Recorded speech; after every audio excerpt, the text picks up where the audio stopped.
Hello dear J aspirants, welcome back to Edupod. So ഇന്ന് നമ്മൾ നോക്കാൻ പോകുന്നുള്ളത് നമ്മുടെ ജെഇ മെയിൻ എക്സാംസ് ക്രാക്ക് ചെയ്തതിന് ശേഷം നമുക്ക് കിട്ടാൻ പോകുന്ന ഏറ്റവും ടോപ്പ് ആയിട്ടുള്ള എൻ ഐ ടികളും അതിൻ്റെ NITകളിലെ പെക്കുലാരിറ്റീസും എന്തൊക്കെയെന്നുള്ളതാണ്. സോ നമ്മൾ വീഡിയോയിലേക്ക് പോകുകയാണെങ്കിൽ ഫസ്റ്റ് നമ്മുടെ NIT ട്രിച്ചി, അഥവാ നമ്മുടെ അയൽ സംസ്ഥാനമായിട്ടുള്ള തമിഴ്നാട്ടിലെ തിരുച്ചിനാപ്പള്ളി എന്ന് പറയുന്ന സ്ഥലത്തുള്ള കോളേജാണ് NIT ട്രിച്ചി എന്ന് പറയുന്നത്. ഏതാണ്ട് ഒരു 800ഓളം ഏക്കേഴ്സിലായിട്ട് കിടക്കുന്ന ക്യാമ്പസാണ്. അത്യാവശ്യം നല്ല ബ്യൂട്ടിഫുൾ ആയിട്ടൊരു ഗ്രീനറിയും സാധനങ്ങളൊക്കെ ഉള്ള ക്യാമ്പസാണ്. പിന്നെ നമ്മുടെ NIT ട്രിച്ചിയിലേക്ക് വരികയാണെങ്കിൽ അവിടുത്തെ പ്ലേസ്മെൻറ്റ്സും സാധനങ്ങളൊക്കെ വളരെ അടിപൊളിയാണ്. പിന്നെ നമ്മുടെ അവിടുത്തെ ഫെസ്റ്റിലേക്ക് പോവുകയാണെങ്കിൽ ഫെസ്റ്റംബർ എന്ന് പറഞ്ഞിട്ടാണ് ഉള്ളതാണ് അവിടുത്തെ ഫെസ്റ്റ് എന്ന് പറയുന്നത്. പിന്നെ then second is NIT Surathkal, അഥവാ NITK എന്നാണ് അറിയപ്പെടാറുള്ളത്. ആൻഡ് ഇറ്റ് ഈസ് ഇതിൻ്റെ ഏറ്റവും വലിയ പെക്കുലാരിറ്റി എന്ന് പറഞ്ഞാൽ NIT സൂറത്കലിൻ്റെ ബീച്ച് സൈഡ് ക്യാമ്പസ് ആണ്. അതായത് ഇൻസൈഡിൽ നമ്മുടെ ക്യാമ്പസിൻ്റെ അകത്ത് ബീച്ച് ഉണ്ട് എന്നുള്ളതാണ്. ഒരു പ്രൈവറ്റ് ബീച്ച്, നമ്മുടെ ക്യാമ്പസിലെ സ്റ്റുഡൻസും മറ്റുമൊക്കെ ആയിട്ട് ഗ്യാദർ ചെയ്യുന്ന ഒരു ഈവനിങ് സമയങ്ങളൊക്കെ നമ്മൾ അവിടെ സ്പെൻഡ് ചെയ്യുക കൂടുതലും ഈ ഒരു ബീച്ചിലായിരിക്കും. സോ നിങ്ങൾ ഒബ്വിയസ്ലി നമ്മുടെ എന്തായാലും ജെഇ മെയിൻ എക്സാം എഴുതുമ്പോൾ ഒരുപാട് പെയിൻഫുൾ ആയിട്ടുള്ള ജേണിയിലൂടെ ആയിരിക്കും കടന്നു പോകുന്നുണ്ടാവുക. സോ അപ്പോഴൊക്കെ നിങ്ങൾ ആലോചിക്കേണ്ട കാര്യം എന്ന് പറയുന്നത് അടുത്ത ഒരു 4 വർഷം കഴിഞ്ഞാൽ നമ്മൾ എവിടെയാണ് പഠിക്കുന്നത്, അതോടൊപ്പം തന്നെ എന്തൊക്കെയായിരിക്കും നമ്മുടെ ഈ ഒരു ബീച്ച് സൈഡ് ക്യാമ്പസിൽ. നിങ്ങൾ NIT സൂറത്കൽ ഡ്രീം ചെയ്യുന്ന ഒരു സ്റ്റുഡൻ്റ് ആണെങ്കിൽ നിങ്ങൾ ആ ബീച്ചിൽ പോയിരിക്കുന്നതും നമ്മുടെ ഫ്രണ്ട്സും ഒക്കെ ആയിട്ട് ഗ്യാദർ ചെയ്യുന്നതും ഒക്കെ നമ്മുടെ ആ ഒരു NITയുടെ ക്യാമ്പസിൻ്റെ അകത്തുണ്ടാവുന്ന ആ ഒരു എക്സ്പോഷറും സാധനങ്ങളൊക്കെ ഒന്ന് ഇമാജിൻ ചെയ്ത് നോക്കാം. സോ അപ്പോൾ തന്നെ നമ്മുടെ പകുതി സാധനങ്ങളൊക്കെ അങ്ങോട്ട് മാറും. നമുക്ക് പഠിക്കാനുള്ള ഒരു മോട്ടിവേഷൻ ഇൻസൈഡ് സാധനങ്ങൾ വരും കേട്ടോ. പിന്നെ നമ്മുടെ അവിടുത്തെ മേജർ ഇവൻസിനെ കുറിച്ച് പറയുകയാണെങ്കിൽ ഫെസ്റ്റിവൽസും സാധനങ്ങളൊക്കെ ആയിട്ടുള്ള പിക്ചേഴ്സാണ് ഞാൻ ഇവിടെ ആഡ് ചെയ്തിട്ടുള്ളത്.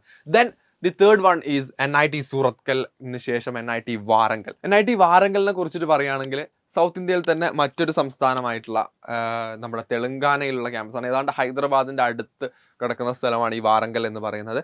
പിന്നെ ഫസ്റ്റ് ആയിട്ടുള്ള എസ്റ്റാബ്ലിഷ്ഡ് ആയിട്ടുള്ള NIT ആണ് NIT വാറങ്കൽ എന്ന് പറയുന്നത്. പിന്നെ നമ്മൾ നേരത്തെ പറഞ്ഞതുപോലെ ബീച്ച് സൈഡ് ക്യാമ്പസ് ആണ് NIT സൂറത്കൽ എങ്കിൽ NIT വാറങ്കൽ എന്ന് പറയുന്നത് അത്യാവശ്യം അതിൻ്റെ ഒരു പിക്ചറാണ് ഇവിടെ കൊടുത്തിട്ടുള്ളത്. ഒരു ലൈക്കുള്ള ഒരു ക്യാമ്പസാണ്. ക്യാമ്പസിൻ്റെ ഇൻസൈഡ് അവിടെ ഒരു തടാകമുണ്ട്. സോ ഇതൊക്കെ ആയിരിക്കും നിങ്ങളൊരു അടുത്ത വർഷങ്ങളിൽ നിങ്ങൾ പഠിക്കാൻ പോകുന്നുള്ള ക്യാമ്പസ് എന്ന് നിങ്ങളൊരു മനസ്സിൽ ഉറപ്പിക്കണം. ഏത് ക്യാമ്പസിൽ ഞാൻ പഠിക്കണം, എനിക്ക് ബീച്ച് വേണോ അല്ലെങ്കിൽ എനിക്ക് ലൈക്ക് വേണോ എന്നുള്ളതൊക്കെ. പിന്നെ ദെൻ ടു ബി പ്രൗഡ്, ഞാൻ പഠിക്കുന്ന എൻ്റെ കോളേജായിട്ടുള്ള NIT കാലിക്കറ്റ്. NIT കാലിക്കറ്റിലേക്ക് പോവുകയാണെങ്കിൽ 1961 REC എന്ന് പറഞ്ഞുകൊണ്ട് സ്റ്റാർട്ട് ചെയ്ത റീജിയണൽ എഞ്ചിനീയറിംഗ് കോളേജ്. ദെൻ 2002 അതിനെ അപ്ഗ്രേഡ് ചെയ്തുകൊണ്ട് NIT ആക്കി മാറ്റി.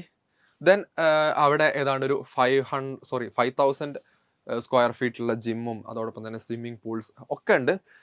പിന്നെ അവിടുത്തെ മെയിൻ ഫീച്ചറിലേക്ക് വരുവാണെങ്കിൽ ദാറ്റ് ഈസ് അവിടുത്തെ ഫെസ്റ്റുകളാണ്. ആക്ച്വലി NIT കാലിക്കറ്റിലേക്ക് വരികയാണെങ്കിൽ NIT കാലിക്കറ്റിലെ കൾച്ചറൽ ഫെസ്റ്റാണ് രാഗം എന്ന് പറയുന്നത്. ഇതെനിക്ക് തോന്നുന്നു ഈ വർഷത്തെ ജോനിത ഗാന്ധി ഒക്കെ വന്ന ഇവൻ്റ് ഉണ്ടായിരുന്നു. സോ അതിൻ്റെ പിക്ചറാണെന്ന് തോന്നുന്നു. റിയൽമി സ്പോൺസർ ചെയ്തിട്ടുള്ള ഇവൻ്റ് ആയിരുന്നു. ദെൻ ഇപ്പുറത്തേക്ക് വരികയാണെങ്കിൽ നമ്മുടെ NITയുടെ തത്വയുടെ ഫോട്ടോയാണ്. തത്വയ്ക്ക് ഉണ്ടായിരുന്ന ഒരു ടോട്ടൽ ഒരു ക്രൗഡ് പിക്ചറാണിത്. സോ ഈ വർഷം NITയിൽ തത്വയ്ക്ക് വന്നിട്ടുണ്ടായിരുന്നത് മിഥുനും അറിവും ഒക്കെ ആയിരുന്നു. സോ ഇന്ത്യയിലെ തന്നെ പാൻ ഇന്ത്യ ലെവൽ ടോപ്പ് ആർട്ടിസ്റ്റുകളൊക്കെ പങ്കെടുക്കുന്ന ഇവൻ്റ് ആയിരിക്കും. So South India's largest cultural ഫെസ്റ്റാണ് Ragam and South India's largest techno management ഫെസ്റ്റാണ് തത്വ. സോ ഈ ഒരു രീതിക്കുള്ള ക്യാമ്പസ് ലൈഫും സാധനങ്ങളൊക്കെ നിങ്ങൾ ഡ്രീം ചെയ്ത് പഠിക്കുകയാണെങ്കിൽ ഒബ്വിയസ്ലി നിങ്ങൾക്കും ഇവിടെയൊക്കെ എത്തിച്ചേരാൻ പറ്റും. So all the best.